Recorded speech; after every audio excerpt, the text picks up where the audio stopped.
ബംഗാളിൽ മമതാ ബാനർജിയുടെ നെഞ്ചിടിക്കുന്ന വാർത്തകളാണ് പുറത്തുവരുന്നത്.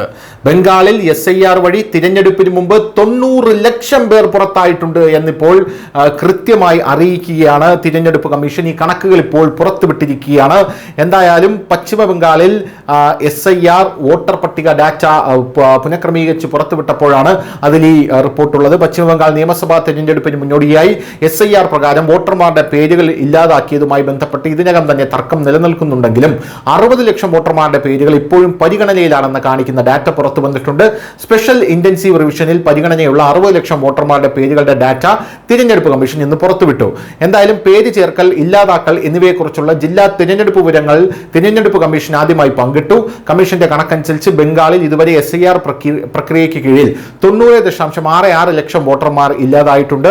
2025 കമ്മീഷൻ ആദ്യഘട്ടത്തിൽ കരട് പട്ടിക പുറത്തിറക്കിയിരുന്നു. ഇതിൽ 58.2 ലക്ഷം വോട്ടർമാരുടെ പേരുകൾ ഇല്ലാതാക്കി. അതിനുശേഷം ഫെബ്രുവരി 2026 അന്തിമ പട്ടിക പുറത്തിറക്കി. ഇതിൽ 5.46 ലക്ഷം വോട്ടർമാരുടെ പേരുകൾ കൂടി ഇല്ലാതാക്കി. 6 ദശലക്ഷം വോട്ടർമാരെ ഇനിയും സ്ഥിരീകരിക്കാനുണ്ട് എന്നുള്ളതാണ് പ്രധാനപ്പെട്ട കാര്യം. ഡാറ്റ സാങ്കേതിക തകരാറുകൾ കാരണം 60 ലക്ഷത്തിലധികം വോട്ടർമാരുടെ ആഴത്തിലുള്ള പരിശോധനയിലൂടെ പരിശോധിച്ചുറപ്പിക്കുന്നുണ്ടെന്ന് തിരഞ്ഞെടുപ്പ് കമ്മീഷൻ അറിയിച്ചു. ഈ വോട്ടർമാരുടെ പേരുകൾ ജുഡീഷ്യൽ പ്രക്രിയയിൽ സൂക്ഷിച്ചിരിക്കുന്നതിനാൽ ഉദ്യോഗസ്ഥർക്ക് പൂർണ്ണ കൃത്യതയോടെ പരിശോധിക്കാൻ കഴിയും. ഇതുവരെ ഏകദേശം 59.84 ലക്ഷം വോട്ടർമാരെ പരിശോധിച്ചു. അതിൽ സമഗ്രമായ പരിശോധനയ്ക്ക് ശേഷം ഏകദേശം 32.68 ലക്ഷം യോഗ്യരായ വോട്ടർമാരുടെ പേരുകൾ പട്ടികയിൽ രജിസ്റ്റർ ചെയ്തിട്ടുണ്ട്. അതേസമയം 27.16 ലക്ഷം അയോഗ്യരായ വോട്ടർമാരുടെ പേരുകൾ നീക്കം ചെയ്തിട്ടുണ്ട് എന്നും തിരഞ്ഞെടുപ്പ് കമ്മീഷൻ അറിയിക്കുന്നു. News desk, news India Malayalam.